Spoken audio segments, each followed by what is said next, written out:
2019 թվականի ապրիլին և հունիսին ԵԱԿ-ի Մինսկի համանախագահներ Ամերիկան, Ֆրանսիան և Ռուսաստանը Նիկոլ Փաշինյանին առաջարկեցին խաղաղության մի պլան։ Այդ պլանը երանելի մի փաստաթուղթ էր հայկական կողմի համար, քանի որ այն երաշխավորված խաղաղություն էր հաստատում, ընդ որում միջազգայինորեն երաշխավորված խաղաղություն, եւ հայկական կողմը պահպանում էր իր վերահսկողությունը ամբողջ Լեռնային Ղարաբաղի ինքնավար մարզի տարածքի,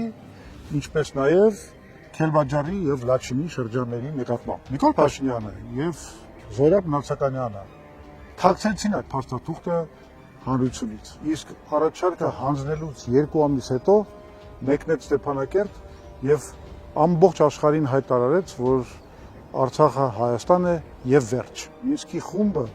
դա մի մեխանիզմ էր, որը ստեղծվել էր, որ բանակցությունների միջոցով զսպեր Ադրբեջանի ագրեսիան Արցախի եւ Հայաստանի դեմ։ Ոչնչացնելով բանակցությունները, Նիկոլ Փաշինյանը ոչնչացրեց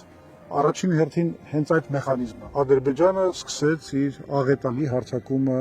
Արցախը ոչնչացվեց, մենք կորցրեցինք մեր զինվորների 5000 կյանքեր։ Քանի դեռ այս փաստաթուղթը գաղտնի էր պահվում, Նիկոլ Փաշինյանը պահանջում էր բանավեճ նախկին նախագահների հետ։ Բայց երբ որ այս փաստաթուղթը հրապարակվեց, այլևս Նիկոլ Փաշինյանը բանավեճ չի ցանկանում։ Բայց ինքը պետք է պատասխանի հայ ժողովրդի առաջ եւ պատմության առաջ։ Այս ամբողջ պատմությունը ցույց է տալիս, որ իդեմս Նիկոլ Փաշինյանի մենք գործ ունենք մի այնպիսի հրեշավոր խաբեբայի հետ, որը հանուն միայն իրեն հայտնի նպատակների պատրաստ է մի ամբողջ ազգ ներքաշել կործանարար պատերազմի մեջ։ Մենք իրեն թույլ չենք տա նույն բանը անել Սյունիքի հետ։ Ընտրեք